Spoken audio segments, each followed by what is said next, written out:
Bonjour, avec cette 27e vidéo, on va s'attaquer à la partie électromagnétisme du programme de deuxième année MP. Dans celle-ci, on va commencer le chapitre d'électrostatique avec des rappels sur le calcul de champ et de potentiel en utilisant le calcul direct et le théorème de Gauss. On fera des applications dans le cas du fil et du plan infini uniformément chargé. Bismillahirrahmanirrahim. On commence la partie électromagnétisme avec le premier chapitre rappel sur le calcul de champ et de potentiel. On va commencer par le petit 1, calcul direct du champ et du potentiel. Commençons par le cas le plus simple d'une charge ponctuelle. On va considérer pour cela une charge ponctuelle qu'on va noter petit q et qui est placée en un point O. Pour définir le champ électrostatique créé par cette charge q, on a besoin d'une autre charge q' et qui est placée en un point qu'on va noter grand M. On va noter petit r la distance entre le point O et le point M, c'est-à-dire petit r est égal à OM, et le vecteur unitaire ER égale au vecteur OM sur la distance petit r. C'est le vecteur unitaire ER des coordonnées sphériques.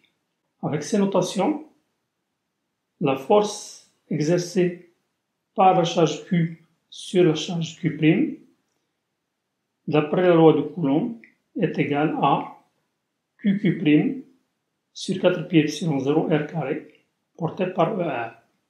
On va définir maintenant le champ électrostatique créé par la charge Q au point M. C'est le champ E de M, tel que cette force F s'écrit sous la forme Q' fois E de M.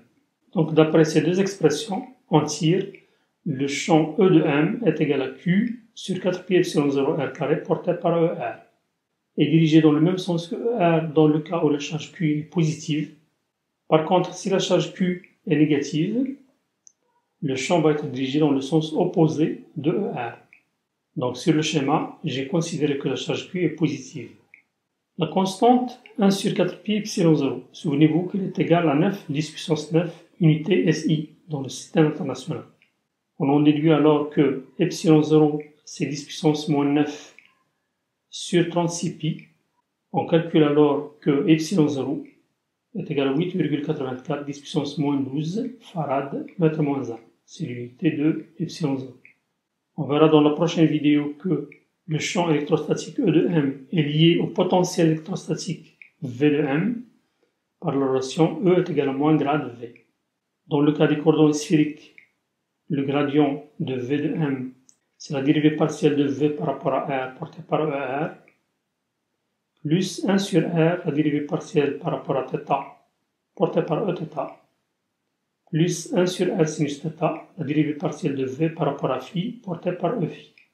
Dans ce cas-là, puisque le E est porté par ER, ces deux composantes sont nulles, donc le V ne dépend ni de θ ni de φ, on n'a que cette composante-là, et par conséquent, puisque V ne dépend que de R, on peut écrire une dérivée droite, ce qui fait que la dérivée de V par rapport à R va être égale à moins Q sur 4 pi epsilon 0 R carré. Sachant que la primitive de moins 1 sur R carré, c'est 1 sur R, on tire alors le potentiel V de M, c'est Q sur 4 pi epsilon 0 R. Normalement, c'est plus constante. Cette constante est nulle en choisissant comme d'habitude le potentiel V de M s'annule lorsque R tend vers l'infini. On va voir maintenant le cas de distribution de charge. On commence par la distribution volumique. On considère un volume qu'on va noter V et qui contient une charge qui est répartie sur tout le volume V. C'est-à-dire si on considère un volume élémentaire des taux, il contient la charge dQ est égale à ρ de P des taux et ρ de P c'est la densité volumique de charge, avec P c'est le point où est situé ce volume des taux. ρ de P peut changer selon la position du point P. Si elle ne change pas, c'est-à-dire si elle est constante quel que soit le point P, on dit dans ce cas que la densité est uniforme, c'est-à-dire que la charge est uniformément répartie en volume. Pour trouver le champ créé en un point M de l'espace, on peut utiliser l'expression précédente en considérant que la charge dQ, qui est une charge élémentaire, comme une charge ponctuelle. Cette charge est éloignée par rapport au point M avec la distance qu'on va noter RPM. Cette charge dQ crée au point M le champ élémentaire dE qui est égal, d'après l'expression précédente, c'est la charge ponctuelle dQ sur 4pi epsilon 0 fois la distance RPM au carré et qui est portée par le vecteur unitaire UPM, c'est-à-dire le vecteur unitaire qui est collinéaire au vecteur PM est donc égal au vecteur PM divisé par son module RPM. Et de même pour le potentiel élémentaire dV en M, c'est dQ, la charge élémentaire, divisée par 4pi epsilon 0 fois la distance RPM qui sépare le point P du point M. Pour trouver le champ total créé au point M par toute la charge répartie sur le volume V, il suffit d'intégrer cette expression-là sur tout le volume V. Donc c'est une intégrale triple puisque la distribution est volumique. De cette expression-là, en remplaçant dQ par ρ de P d tout. Donc au cours de cette intégration, le point M est fixé. C'est le point P qui va décrire tout le volume V. Donc au cours de cette intégration, le ρ de P peut être variable si la distribution n'est pas uniforme. Le RPM est une variable puisque la distance va changer au cours de l'intégration. Et le UPM est lui aussi variable puisque la direction du vecteur UPM ne reste pas constante au cours de cette intégration. C'est pour cela que le calcul de cette intégrale est très compliqué. On peut le faire uniquement pour certaines distributions qui présentent des symétries et si la distribution est uniforme, etc. Et de même pour le potentiel total V de M créé au point M par la distribution volumique répartie sur le volume V, il faut calculer cette intégrale triple sur tout le volume V en remplaçant dQ par ρ de P d tout. On a d'autres types de distribution de charge. La distribution surfacique, lorsque la charge est répartie au voisinage de la surface, on utilise dans ce cas la densité surfacique de charge qu'on note sigma. dQ est égal à sigma de P ds. Donc c'est le même principe de calcul pour le champ et pour le potentiel en remplaçant l'intégrale triple par une intégrale double sur la surface S qui contient la charge distribuée en surface et en remplaçant aussi dQ par sigma de P ds. De même pour la densité linéique de charge sur un fil par exemple ou une certaine longueur L, on utilise dans ce cas la densité linéique de charge qu'on note lambda. Donc c'est le même principe de calcul là aussi, en remplaçant dQ par lambda de P dl, et l'intégrale devient dans ce cas une intégrale simple sur toute la longueur L qui contient la charge distribuée de façon linéique. On va voir maintenant un exemple sur le calcul du champ et du potentiel créé par un fil infini uniformément chargé. Donc on va considérer un fil rectiligne chargé par la densité linéique lambda qui est une constante. On veut calculer le champ en un point M de l'espace. On va considérer que ce fil c'est l'axe OZ et donc on va utiliser les coordonnées cylindriques de base ER et EZ. Eθ est perpendiculaire au plan constitué par le fil et le point M. La distance du point M à l'axe OZ est petit r. L'origine O de l'axe OZ, c'est la projection de M sur le fil. Pour calculer le champ, on doit considérer un élément de L situé au point P du fil, à la distance RPM du point M. La distance OP, c'est petit z. Dans les calculs, on va utiliser cet angle θ entre MO et MP. L'expression du champ élémentaire créé au point M, c'est lambda de L, c'est-à-dire dQ, sur 4pi epsilon 0, RPM carré, porté par UPM, le vecteur unitaire collinéaire au vecteur PM. Pour faire le calcul du champ électrique, on va utiliser comme variable l'angle θ uniquement. Donc on doit tout exprimer en fonction de θ. D'abord, dl c'est égal à dz puisqu'il est porté par l'axe OZ. Pour le vecteur UPM, sa projection sur ER c'est cos θ. Par contre, sa projection sur EZ c'est moins sinus θ. Donc son expression c'est cos θ ER moins sinus θ EZ. On va maintenant exprimer RPM en utilisant le cos θ qui est égal d'après le schéma A petit r sur RPM. Donc on tire RPM est égal à R sur cos θ. Pour exprimer dz en fonction de dθ, on doit utiliser l'expression de z d'après le schéma qui est égal à petit r tangente θ. D'où l'on déduit le dz est égal à r dθ sur cos carré θ. Puisque la dérivée de tangente θ par rapport à θ, c'est 1 sur cos carré. Par contre, le petit r est une constante, parce qu'au cours de l'intégration, c'est le P qui va décrire le fil. Par contre, le point M va être fixé, donc la distance petit r reste constante. On va donc tout remplacer dans cette expression-là. Le dz, 1 sur rpm carré, c'est cos carré θ sur r carré. Donc le cos carré θ va se simplifier. Et on obtient donc l'expression de dE au point M, c'est lambda dθ sur 4 pi epsilon 0 petit r, facteur de cos θ ER moins sinus θ EZ. On a donc maintenant la seule variable, c'est θ. Pour décrire la totalité du fil, de moins l'infini jusqu'à plus l'infini, le θ va varier de moins pi sur 2. Lorsqu'on est à moins l'infini, le θ c'est de moins pi sur 2. Par contre, lorsqu'on va vers plus l'infini, le θ va vers pi sur 2. Parce que lorsque p tend vers l'infini, le MP va être parallèle à l'axe OZ. Donc le θ va tendre vers pi sur 2. Lorsqu'on est à moins l'infini, le PM va être parallèle aussi à l'axe OZ. Et donc le θ va tendre vers moins pi sur 2. Ce qui fait que le E de 1 va être égal à lambda sur 4 pi epsilon 0 R, facteur de l'intégrale de moins pi sur 2 jusqu'à pi sur 2 de cos θ dθ porté par ER moins l'intégrale de moins pi sur 2 jusqu'à pi sur 2 de sinus θ dθ porté par EZ. Notez que ER et EZ restent constants au cours de l'intégration parce que le point M est fixé. La primitive de cos θ c'est sinus θ. Sinus pi sur 2 c'est 1 et sinus moins pi sur 2 c'est moins 1. Donc cette intégrale est égale à 1 moins moins 1, c'est-à-dire elle va être égale à 2.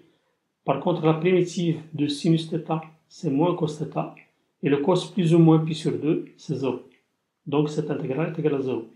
D'où l'expression finale de E de M, c'est lambda sur 2 pi epsilon 0 R porté par ER. En utilisant la formule qu'on va voir dans la prochaine vidéo, c'est-à-dire E est égal à moins grade V, puisque E est porté par ER, il ne reste que la dérivée de V par rapport à R, qui est égale à moins lambda sur 2 pi epsilon 0 R. Le moins vient du moins grade. Et vous savez que la primitive de 1 sur R, c'est log népérien de R, d'où l'expression de V de M, c'est moins lambda sur 2 pi epsilon 0, log népérien de R, plus la constante d'intégration. Pour cette constante, on ne peut pas choisir V de M nul à l'infini. Parce que lorsque R tend vers l'infini, le log népérien de R tend lui aussi vers l'infini. Puisque pour cette distribution de charges, on a des charges à l'infini, et donc on ne peut pas choisir V de M nul lorsque R tend vers l'infini. Pour calculer cette constante, on peut choisir le potentiel nul pour R égale à une distance arbitraire qu'on peut choisir n'importe où. Voilà donc un exemple de calcul de champ et de potentiel en utilisant une distribution de charges. On va voir maintenant dans le petit 2 la deuxième technique de calcul de champ électrostatique qui est le théorème de Gauss. Considérons alors une distribution de charge volumique par exemple et une surface fermée qu'on va noter grand S. Cette surface est une surface imaginaire et c'est une surface fermée parce qu'on ne peut pas introduire quelque chose à l'intérieur. L'une de ces bulles sur cette photo constitue un bon exemple de surface fermée. La grandeur qu'on note phi, qui est égale à l'intégrale double sur cette surface S, de E scalaire ds, c'est ce qu'on appelle le flux de E à travers la surface fermée S. On met un petit cercle sur cette intégrale-là pour indiquer que la surface S est une surface fermée. L'élément de surface ds vectoriel est normal à la surface S en tout point de cette surface. Et il est dirigé vers l'extérieur. C'est pour cela que parfois on appelle cette grandeur le flux sortant de E à travers la surface fermée S. On note maintenant Q intérieur, c'est l'intégrale triple de ρ d taux sur le volume V entouré par la surface S, ou bien englobé par la surface fermée S. Donc ça constitue la charge contenue dans le volume V entouré par la surface fermée S. Maintenant, le théorème de Gauss dit que ce flux, phi, est égal tout simplement à Q intérieur sur epsilon 0. Si vous voulez voir la démonstration de ce théorème de Gauss, regardez la vidéo intitulée Variante 1 sur la notion d'angle solide. Une remarque, c'est que S, comme on l'avait dit, c'est une surface imaginaire, et le E, c'est le champ créé par toutes les charges. Éventuellement, s'il y a des charges à l'extérieur de la surface S, le champ E dans cette intégrale, c'est le champ global. On va voir maintenant le critère de choix de la surface de Gauss S, c'est-à-dire comment on choisit la surface S. Alors, cette surface S est choisie de telle sorte que le calcul du flux doit être simple, facile à calculer. Donc, S est choisi de façon à ce que l'on ait E est ou bien parallèle à DS ou bien perpendiculaire à DS. Parce que dans le cas où ils sont perpendiculaires, le produit scalaire est égal à 0. Par contre, dans le cas où ils sont parallèles, le produit scalaire est égal à plus ou moins le produit des deux modules. Donc avant de choisir la surface S, il faut connaître la direction du champ électrique E. Il faut connaître la direction du champ électrique E. C'est pour cela qu'on utilise les propriétés de symétrie de E. Alors, ces propriétés sont les suivantes. E est symétrique par rapport au plan de symétrie de la distribution de charge. Soit par exemple un plan de symétrie qu'on note π, soit les deux points M et M' symétriques par rapport à ce plan. Les champs E de M et E de M' doivent être alors symétriques. Ce qui veut dire alors que le E doit être contenu dans le plan de symétrie pour les points de ce plan, π pour qu'il soit confondu avec son symétrique. La deuxième propriété de symétrie, c'est que E est antisymétrique par rapport au plan d'antisymétrie de la distribution de charge. Si on considère un plan d'antisymétrie qu'on note généralement π étoile, si on prend deux points M et M' symétriques par rapport à ce plan, et supposons que le E de M est comme ceci, le symétrique de E de M, c'est ce vecteur en pointillé. Le E est antisymétrique, ça veut dire que le E de M' est l'opposé du symétrique de E de M. Ce qui entraîne alors que le E est normal au plan d'antisymétrie pour les points de ce plan. Parce que pour un point M du plan d'antisymétrie π étoile, le champ E doit être confondu avec l'opposé de son symétrique, il doit donc être normal à ce plan. Enfin, le champ E et le potentiel V ne dépendent pas des variables qui correspondent aux opérations d'invariance de la distribution de charge. Pour bien illustrer tout ça, on va faire des exemples. On va faire maintenant une application du théorème de Gauss dans le cas du fil infini uniformément chargé. On considère le fil rectiligne infini uniformément chargé par la densité linéique lambda constante tout au long du fil. On considère un point M de l'espace. On va choisir comme axe au Z l'axe confondu avec le fil et on va le diriger comme ça vers le haut.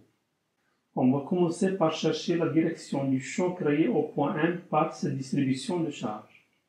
D'abord, le plan passant par M et contenant le fil est un plan de symétrie. Voici le plan passant par M et contenant le fil.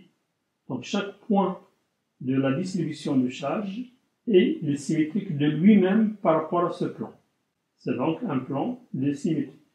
De même, pour le plan passant par M normal au fil, c'est un plan de symétrie aussi. Voici le plan passant par M et perpendiculaire au fil. Pour ce plan, chaque point du fil possède un symétrique qui contient la même charge. Donc, c'est un plan de symétrie. Le champ E créé en M par la distribution de charge doit appartenir à ces deux plans en même temps. Il est donc porté par leur intersection. Il est donc porté par ER, vecteur unitaire des coordonnées cylindriques. Il est dirigé comme ceci, dans le cas où lambda est positif. Maintenant, pour les invariances, la distribution de charge est invariante par translation selon OZ, parce que si on translate un peu le fil vers le haut ou vers le bas, dans la direction de l'axe OZ, rien ne va changer pour le point M, puisque le fil est infini. De même pour la rotation par rapport à l'axe OZ. Si on fait tourner le fil autour de lui-même, rien ne va changer pour le point M, il ne va rien sentir. Donc le champ créé au point M par cette distribution de charge ne dépend ni de Z ni de θ. Il ne dépend alors que de petit r. On peut alors déduire de tout ce qu'on vient de faire que le champ en M est égal à une fonction de R portée par ER. Avec petit r, c'est la distance du point M à l'axe OZ. On doit choisir alors pour surface de Gauss le cylindre d'axe OZ, de rayon petit r et de hauteur h. Comme ça, pour les points de la surface latérale, le ds est parallèle au champ électrique E. Ce qui fait que le produit scalaire E scalaire ds est égal tout simplement à la fonction E de R multipliée par ds. Par contre, pour les deux bases, le ds va être parallèle à l'axe OZ et donc il va être perpendiculaire au champ E qui est porté par ER. Ce qui fait que le produit scalaire E de ds va être égal à 0. Le flux qui est égal à la double intégrale de E ds sur la surface fermée S. On peut diviser cette intégrale en trois intégrales. L'intégrale sur la surface latérale, plus l'intégrale sur la base supérieure, plus l'intégrale sur la base inférieure. Puisque pour les deux bases, le produit scalaire E ds est égal à 0, il ne va rester donc que l'intégrale sur la surface latérale de E de R multiplié par ds. Lorsqu'on se déplace sur la surface latérale, le petit r reste constant. Donc la fonction E de R est une constante, on peut donc la faire sortir de l'intégrale. Et on obtient alors E de R multiplié par la somme des ds sur la surface latérale. Cette somme est égale à la surface latérale de pi RH, parce que si on imagine que l'on ouvre cette surface latérale, on obtient un rectangle de longueur de pi r qui est égal au périmètre d'une base, multiplié par la hauteur h. Et donc le flux phi est égal à E de R multiplié par 2 pi RH.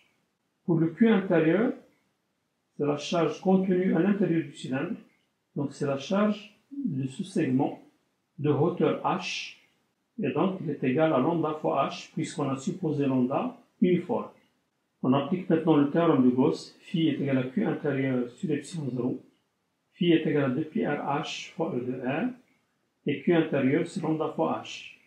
Donc le h se simplifie et on obtient la fonction E de R est égale à lambda sur 2 pi epsilon 0 R. On conclut alors que le vecteur E de M est égal à lambda sur 2 pi epsilon 0 petit r porté par ER. C'est le même résultat que l'on a obtenu par calcul direct. On va faire maintenant quelques remarques.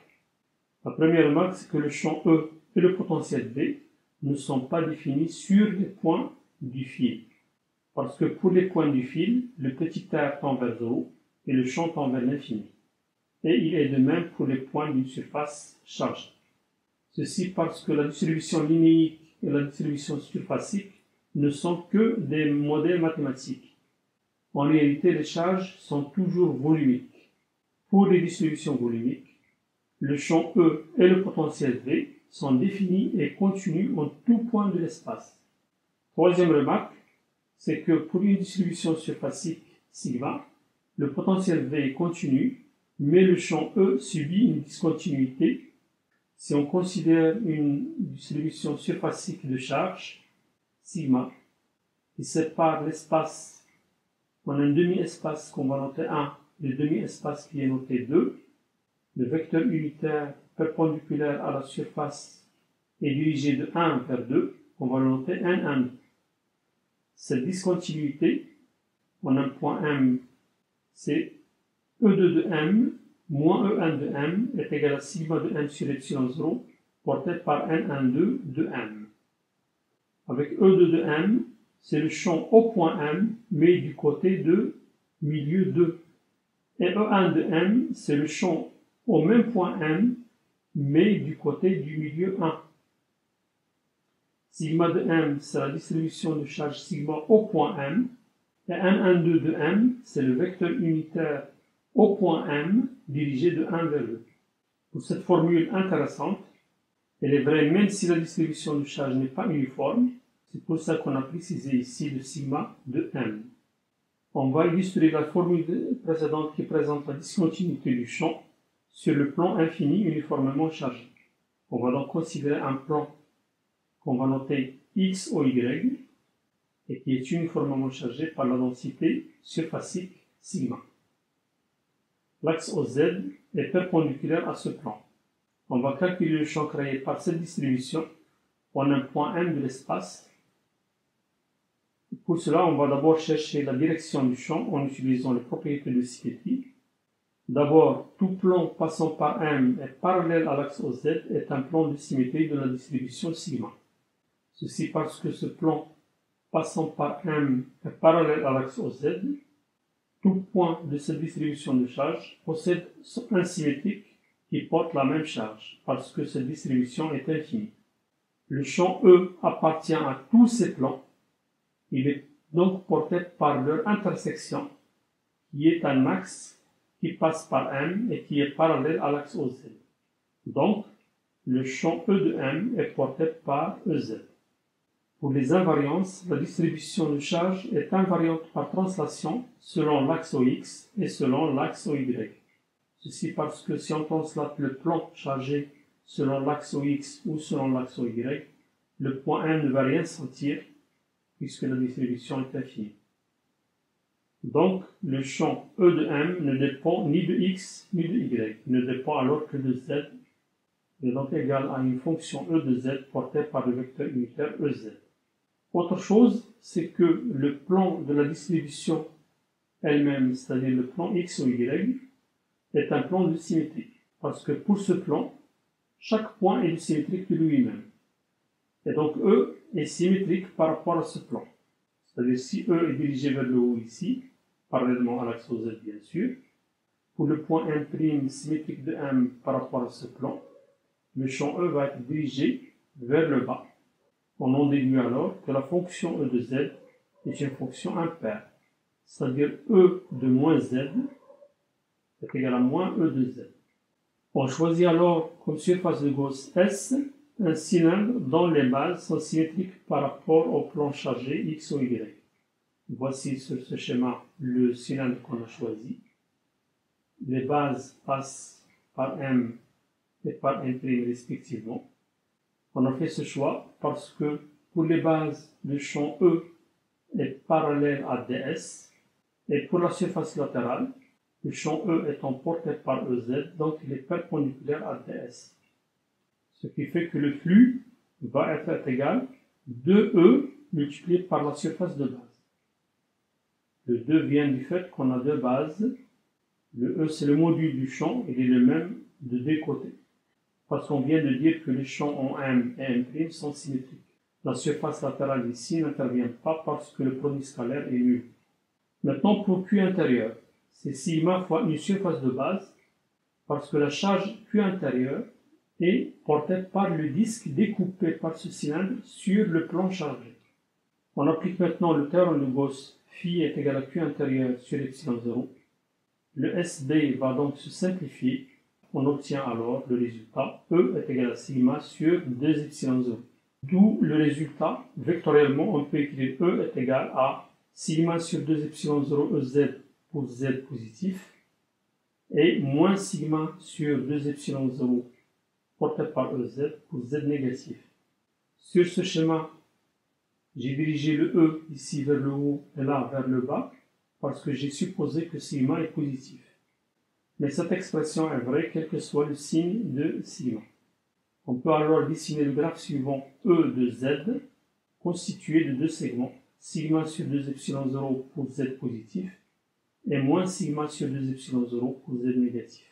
On observe alors qu'on a bien une discontinuité pour Z égale à 0, c'est-à-dire à la traversée de la distribution de charge sigma. Et on vérifie alors que E de 0 plus moins E de 0 moins est égal à sigma sur 2 epsilon 0 EZ moins sigma sur 2 epsilon 0 EZ, ce qui fait qu'il est égal à sigma sur epsilon 0 EZ. On a considéré ici Z négatif, c'est le milieu 1, et Z positif, le milieu 2. Donc, M12, c'est bien EZ. Donc on vérifie bien la relation qu'on vient de voir. Si on veut calculer le potentiel, on doit utiliser E est égal à moins grade V. Puisque E est porté par EZ, on déduit alors que la dérivée de V par rapport à Z est égale à moins E de Z. Donc pour Z positif, on obtient V de Z est égal à moins sigma sur 2 epsilon 0 Z. Et pour Z négatif, on a sigma sur 2 epsilon 0 Z. On a choisi le potentiel nul en Z égale à 0.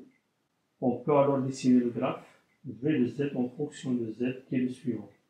Pour Z négatif, on a un segment croissant, on a supposé que sigma est positif.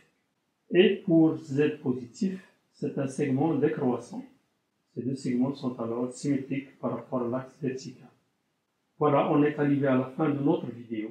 Si vous avez aimé son contenu, n'hésitez pas à faire un like, de vous abonner si ce n'est pas encore fait, et de partager. Merci de votre attention et à la prochaine.